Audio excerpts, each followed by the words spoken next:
72 గంటల్లోనే ఫోన్లోని అద్భుతమైన జ్యోతిష్య పరిష్కారం చూపిస్తారు. నమ్మండి, నమ్మకపోండి, ఇది నిజం. శ్మశాన కాళి రుద్ర చౌడీదేవి ఆరాధకులు నంబర్ 1 వశీకరణ స్పెషలిస్ట్ గురూజీ. మనిషి పుట్టుక నుండి చనిపోయే వరకు వచ్చే అన్ని క్లిష్టమైన సమస్యలకు పరిష్కారం ఇక్కడ లభిస్తుంది. విద్య, ఉద్యోగం, వ్యవహారం, స్త్రీ ప్రేమ, పెళ్లి, సంతానం, స్త్రీ పురుష వశీకరణం, భూవశం, భార్యాభర్తల కలహాలు, కోర్టు సమస్యలు, విడాకుల సమస్యలు, చేతబడి, అప్పుల బాధ, ఇంకా మీకు ఎలాంటి సమస్యలు ఉన్నా 72 గంటల్లోనే శాశ్వత పరిష్కారం చేయబడును. నమస్కారం, నేను మీ రవికిరణ్ శర్మ, వేలూరి, జ్యోతిష రత్న అవార్డు గ్రహీత. నవంబర్ నెలలో ద్వాదశ రాశుల వారికి ఏ రకంగా ఉండబోతోంది, ఏ రాశుల వారికి ఎటువంటి అనుకూలతలు ఉన్నాయి, ఎటువంటి ప్రతికూలతలు ఉన్నాయి అనే విషయాన్ని గురించి, అట్లాగే ఈ 12 రాశుల వారు ఈ నెలలో ఎట్లాంటి రెమెడీ చేసుకునే ఎటువంటి అనుకూలత కలుగుతుంది, దైవానుగ్రహం, దైవబలం ఏ రకంగా వస్తుంది అనే విషయాన్ని గురించి, అలాగే ఈ నవగ్రహ స్థితిగతులను బట్టి ఈ 12 రాశులు ఏ రకంగా ఉంటాయనే దాన్ని బట్టి మనం చెప్పుకోవడం జరుగుతోంది. ఈ 12 రాశుల్లో ఈ అక్టోబర్ 18న విశేషంగా గురుడు మారాడు. గురుడు మారడం వల్ల కొన్ని రాశుల వారికి అనుకూలత ఉంది, అలాగే కొన్ని రాశులకు ప్రతికూలత ఉంది. అట్లాగే శని వక్రం నుంచి మావస్థితికి వచ్చేసాడు. తద్వారా అనుకూలతలు ఏ రకంగా ఉంటాయి అనే విషయాలు అవన్నీ కూడా ఇప్పుడు మనం చెప్పుకోబోతున్నాం. అట్లాగే నవగ్రహ అనుకూలత, ఈ నవగ్రహ స్థితిగతులు వాటి స్థానాన్ని బట్టే మానవుడి యొక్క జీవితం అనేది ఏర్పడుతుంది. కాబట్టి ఈ 12 రాశుల్లో ఈ నవగ్రహ స్థానాలు ఏ ఏ స్థానాల్లో ఉన్నాయి, ఏ ఏ రాశుల్లో ఉన్నాయి, ఉచ్చ నీచ సమస్థితులను బట్టి వాటి యొక్క గ్రహస్థితి ఏ రకంగా ఉండబోతోంది, గ్రహానుకూలత ఏ రకంగా ఉండబోతోంది, మరి ఎట్లాంటి ప్రతికూలతలు ఉన్నాయి, ఎట్లాంటి ప్రతికూలతలు, ఎలాంటి ఇబ్బందులు కలగబోతున్నాయి, దానికి ఏమి పరిహారం చేసుకోవాలి అనే విషయాన్ని గురించి మరికొద్దిసేపట్లో మీకు చెప్పబోతున్నాను. అన్నీ కూడా చక్కగా ఈ 12 రాశుల వారికి ఏ రకంగా ఉండబోతోందో, ఇందులో భాగంగానే మేషాది ద్వాదశ రాశుల వారికి ఏ రకంగా ఉండబోతోంది అనే విషయాన్ని గురించి మీకు చెప్పబోతున్నాను. అట్లాగే ఈ యొక్క రాశుల యొక్క స్థితిగతి, మేషరాశికి అధిపతి కుజుడు, వృషభ రాశికి శుక్రుడు, మిథున రాశికి బుధుడు, కర్కాటక రాశికి చంద్రుడు, సింహరాశికి రవి, కన్యారాశికి బుధుడు, తులారాశికి శుక్రుడు, వృశ్చిక రాశికి కుజుడు, ధనురాశికి గురుడు, మకర రాశికి శని, కుంభరాశికి శని, మీనరాశికి గురుడు. వీళ్ళు ఆ యొక్క గ్రహాలకు అధిపతులు. కాబట్టి ఈ గ్రహానుకూలత ఈ యొక్క అధిపతులను బట్టి, లగ్నాన్ని బట్టి, లగ్నాధిపతులను బట్టి ఏ ఏ రాశుల వారికి ఏ రకంగా ఉండబోతోంది అనేది క్షుణ్ణంగా పరిశీలించి మీకు చెప్పడం జరుగుతుంది. అందువల్ల ఈ యొక్క ద్వాదశ రాశుల వారికి నవంబర్ నెలలో ఏ రకంగా ఉండబోతోంది అనే విషయాన్ని చెప్పడం జరుగుతుంది. నమస్కారం. మిథున రాశి వారికి ఈ నవంబర్లో ఏ రకంగా ఉండబోతోంది, ఈ నవంబర్ నెలలో ఎలాంటి అనుకూలతలు ఉన్నాయి, ఎలాంటి ప్రతికూలతలు ఉన్నాయి అనే విషయాన్ని గురించి చెప్పడం జరుగుతుంది.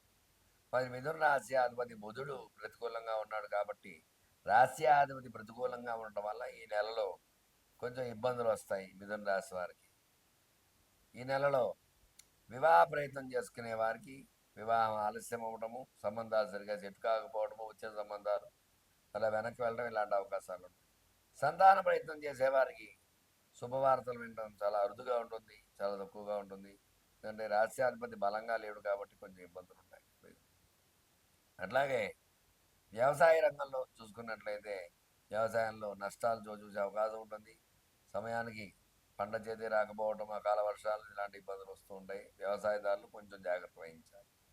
వ్యాపారస్తులకి ఈ నెలలో గడ్డు కాలంగా చెప్పవచ్చు.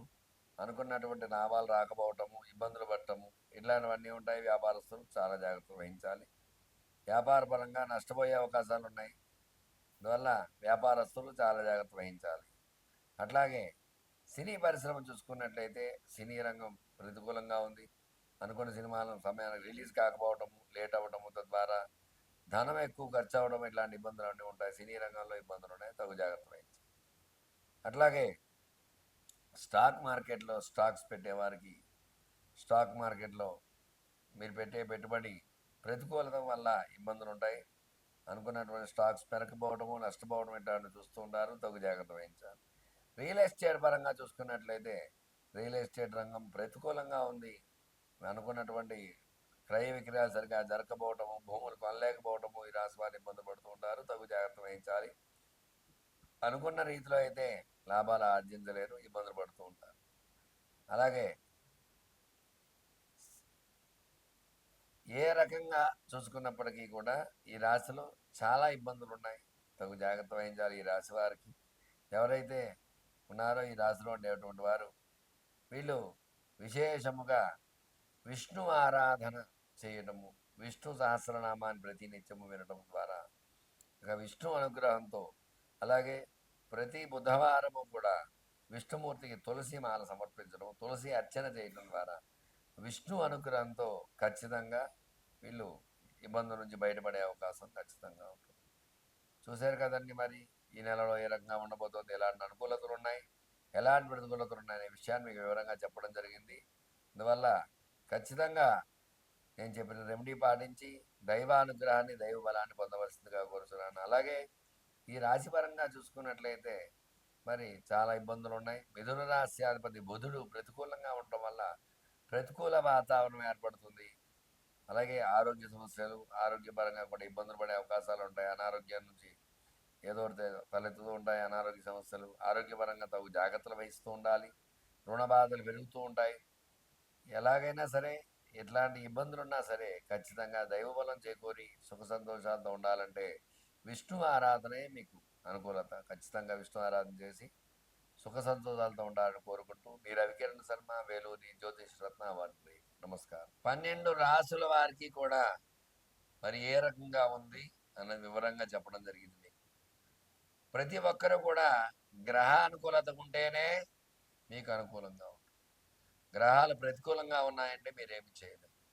ఇవాళ గ్రహాలు అనుకూలించాలంటే చక్కని యొక్క దైవనామ స్మరణ చేసుకోవడము, ఈ కార్తీక మాసం సందర్భంగా విశేషంగా శివుడికి అభిషేకాలు, అర్చనలు, పూజలు, హోమాలు ఇలాంటివన్నీ చేసుకోవడం ద్వారా శివానుగ్రహం ఖచ్చితంగా కలుగుతుంది. రాశులు అనుకూలంగా ఉంటే ఖచ్చితంగా రాస్యాధిపతులు బలంగా ఉంటే, రాస్యాధిపతులు కూడా నవగ్రహాలే కాబట్టి నవగ్రహ అనుకూలంగా ఉంటే ఖచ్చితంగా గ్రహానుకూలత వల్ల ఈ యొక్క సమస్య నుంచి బయటపడే అవకాశం ఖచ్చితంగా ఉంటుంది. ఎట్లాంటి సమస్యనైనా సరే శతకోటి దరిద్రాలకి అనంత కోటి ఉపాయాలు అన్నట్టుగా ప్రతిదానికి పరిహారం అనేది చెప్పబడింది. అందువల్ల మీరు వివాహపరంగా ఇబ్బందిగా ఉంటే ఖచ్చితంగా సంప్రదించండి. మీకు ఎందుకు ఆలస్యం అవుతోంది వివాహం అనే దాని గురించి చక్కటి రెమెడీ ఉంటుంది. దానికి ఏం చేయాలన్నది నేను చెప్పను. సంతానంగా ఇబ్బంది పడుతున్నారంటే మరి ఎట్లాంటి దోషాలు ఉన్నాయి సంతానంగా ఇద్దరు జాతకాల్లో, దాని ద్వారా ఇట్లాంటి ఇబ్బందులు ఉన్నాయి కాబట్టి మీకు ఆలస్యం అవుతుంది సంతానం అనే విషయాన్ని మీకు చెప్పడము, దాని యొక్క పరిహారం చేయించడం అట్లాంటివి జరుగుతాయి. వ్యాపారంలో నష్టపోతే వ్యాపారానికి లక్ష్మీ అనుగ్రహం ఏ రకంగా కలగాలి అనే విషయాన్ని గురించి దాన్ని మీకు చెప్పడం జరుగుతుంది. ఉద్యోగ ప్రయత్నాలు చేసేవారికి ఉద్యోగాలు రాకపోయినా, అలాగే చదువులో వెనకబడితే వాళ్ళకి ఏం చేయాలి, అట్లా ప్రతి విషయంలో కూడా చక్కగా పరిహారం సమస్య మీది, పరిష్కారం నాది. ఖచ్చితంగా మీకు రెమెడీ చెప్పడం జరుగుతుంది. మీకు అనుకూలంగా ఏ విషయంలో అయినా సరే జాతకం మీకు ప్రధానంగా చూసుకుని జాతకపరంగా మీకు ఎలాంటి ఇబ్బందులు ఉన్నా సరే, ఎటువంటి గ్రహ అనుకూలత లేదో గ్రహానికి పరిష్కారం చేసి పరిహారం చేసి తద్వారా గ్రహ దాన జప తర్పణ హోమ దాన భోజనాది కార్యక్రమాల ద్వారా గ్రహానుకూలత చేకూర్చి మీకు చక్కగా మీకు శుభాన్ని చేకూర్చడానికి నేను సిద్ధంగా ఉంటాను. మీకు ఎలాంటి సమస్యలు ఉన్నా సరే నా నెంబర్ స్క్రీన్పై రోల్ అవుతూ ఉంటుంది. మీ రవికిరణ్ శర్మ, వేలూరి జ్యోతిష్ రత్న వారి గ్రహీత. నమస్కారం. నన్ను సంప్రదించండి.